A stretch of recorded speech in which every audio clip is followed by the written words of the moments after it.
All right, y'all, we're at part 3. How does that make you feel? The last part of US 20. Let's have a good time, learn a little bit more about the Cold War, and then we'll finish this up and move on to 21. I'm getting excited, getting close to the end of the year. This is amazing. All right, guys, here we go, here we go, here we go. Wake up, Ruth Bader. Wake up. All right, here's the things we've seen so far. Containment is our policy. Marshall Plan, money, money, money to rebuild Europe, to stop communism going into Western Europe. Truman Doctrine, Harry Truman saying, hey, we will help any country that needs our help to stop communism. All right, Russia, China, 2 main communist countries. Joseph McCarthy, oh my gosh, started McCarthyism. All right, the Korean War ended at the 38th parallel. North Korea at the top in the red, South Korea in the green. We will help them even all the way up to today. All right, containment policy now we're going to look at is in Vietnam. We're going to look at the Vietnam War, stopping communism spreading there. All right, we'll see the anti-Vietnam War movement here in America and them stinking, or those hippies, excuse me. And we'll get to see one of the battles here. Look at this closely, look at it closely. It might disturb you. We're going to look at the Tet Offensive. All right, we'll see the Cuban Revolution and the infamous man himself, Fidel Castro. We'll get to see a little bit of the Bay of Pigs. Oh, an embarrassing moment for Kennedy, President Kennedy. That's right, we're at John F. Kennedy. We'll see the Cuban Missile Crisis. All right, there's John F. Kennedy dealing with that. And that is where we're going to end. All right, guys, let's have a little fun here, learning about a little U.S. history. Very good. Pull your notes out. Let's get back to Cuba. Okay, let's look at Cuba and communism. All right, stopping the spread of communism. All right, here we go. Have your pens ready. 5, 5, 5, 5, 5, 5, 4, 4, 4, 4, 4, 4, 3, 3, 3, 3, 3, 3, 2, 2, 2, 2, 2, 2, 1, 1, 1, 1, 1, 1, 1, 1, 1. Cuba, guys. Let's go to Cuba. The year is 1956. Fidel Castro. Whoa, get it capitalized. Fidel Castro led the, all right, he's a young man. He's going to lead what's called the Cuban Revolution. All right, Castro became prime minister of Cuba early in 1957, and at first he had the United States or American support. However, he then allied himself with the Soviet Union. What's he thinking? All right, he suspended all elections and named himself president for life. The United States then will turn against Cuba or against Castro. And we can't buy cigars anymore. You can't fly there anymore because it's a communist nation. That's beginning to change today. All right, the year is 1967. Here we go. Check this out. 1,500 Cuban exiles. That means they fled from Cuba. All right, they're armed, and then they're going to be trained by our CIA, the Central Intelligence Agency. All right, tried to stage an invasion at Cuba's, it's a place in Cuba. We're going to try to do the secret invasion, all right, at the Bay of Pigs. That's right. So the small force, check this out. Fidel Castro knew they were coming, and he crushes them. Crushed by Fidel Castro. All right? After President Kennedy, look what he does. He refuses.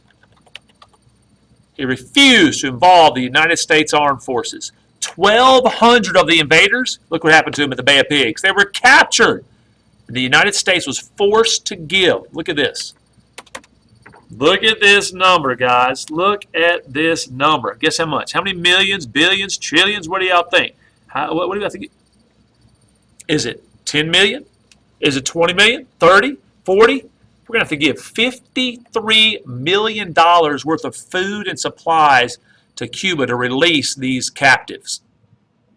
The Soviets believed that because Kennedy refused to involve the American military in Cuban affairs, he would not interfere. If the Soviets now built military, check this out. Look what they're going to build in Cuba. Military missile launch sites in Cuba. And so they installed Soviet missiles in Cuba. It's only like 90 miles from Florida. The Soviet plan was that Cuba could use these missiles to prevent another U.S. planned invasion. All right, now, we don't know about them at first. And then when an American spy plane, it's called the U-2 spy plane, took photos of a Soviet nuclear missile site being built in Cuba, oh, President Kennedy was like, oh, starting to sweat. Oh, no. He immediately began to plan a response. He completely, what's he going to do? He completely, this was his response, blockaded.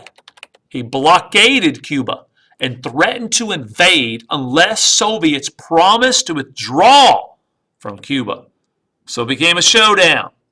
The Russians versus Americans. Finally, the Soviets agreed to remove their missiles if the United States would remove its nuclear missiles installed near the Soviet Union in present-day Turkey. We had some missiles over there next to them too. The two nations removed their missiles in what is now known as the closest thing we ever got to actually a nuclear holocaust or nuclear war.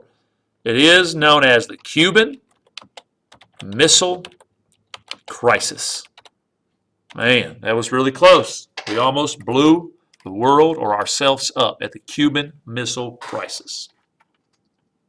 All right, now, let's go to our last topic of US-20 in the Cold War. It is the Vietnam War. A lot of questions you may have about this. Please ask if you would like. My dad fought in this for 1 year. I have a buddy who fought at this in 3 different years. I know a little bit about it. So ask any questions you'd like to ask me about Vietnam. Now, the main thing, why are we there? To stop the spread of communism because of our policy of containment. Here we go. The Vietnam War was a struggle for control of Vietnam.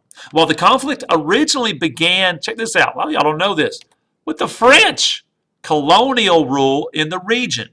The United States became involved in the, I want to make sure it's the 50s, that's right, in the 50s, this is how we first were involved, economic and limited military aid. In the 50s, we were very involved, is what it's saying. Then, in the early 60s, we started ramping it up. The U.S. began to increase. All right. It lasted until the early 70s. That's right. The democratic government of South Vietnam, supported by the United States, battled. Who are we battling again? The communist North Vietnam, and a military organization called the Viet Cong. The Viet Cong. That's right. That's who's battling each other. U.S. policymakers believed that if Vietnam came to be ruled by a communist government, communism would spread throughout Southeast Asia into Cambodia and Laos and other nations right there. All right, and perhaps beyond. All right, then in what year are we at? We are in 1968. All right, the Viet Cong and the North Vietnamese armies started the 8-month-long, check this thing out right here, Tet Offensive. The Tet Offensive. All right, Tet is Vietnam's New Year.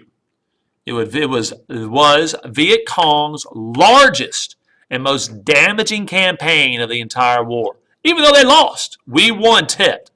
Ultimately, the Tet Offensive failed to achieve its goal of driving the Americans out of Vietnam, but it did lead many people in the United States to start scratching their heads saying, uh-oh, why in the world are we there? Again, the United States to question how and why.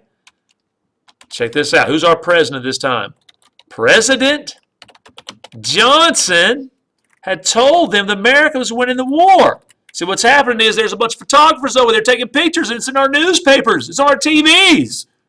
This led some Americans who had been quiet up until then to raise their voices in protest against the war.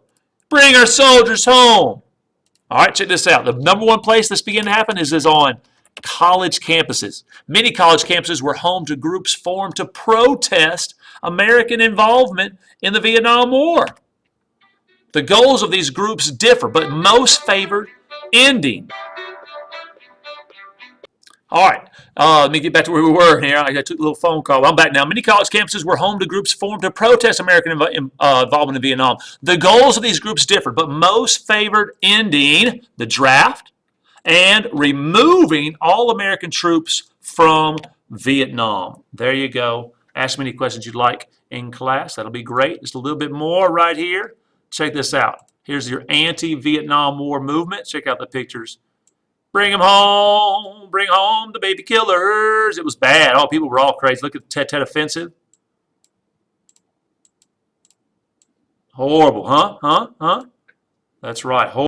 Check this out. Check out. Let me move this picture in the front here. Oh, how do I do that? Get rid of this right here for you guys. Check out this picture here. This is Vietnam, showing you Southeast Asia, Vietnam. This is on Tet Offensive that everybody attacked in all these spots, all at the same time. They thought they were going to kick us out of there, but no, they didn't. But the problem was all those stinking photographers taking photographs, click, click, click, click, click, click, sending them back to our newspapers and our TVs. It's like, what in the world's going on? That's what's happening. That's why we left the Vietnam War. All right, guys. Over and out. Hope you enjoyed learning a little something. Bye-bye.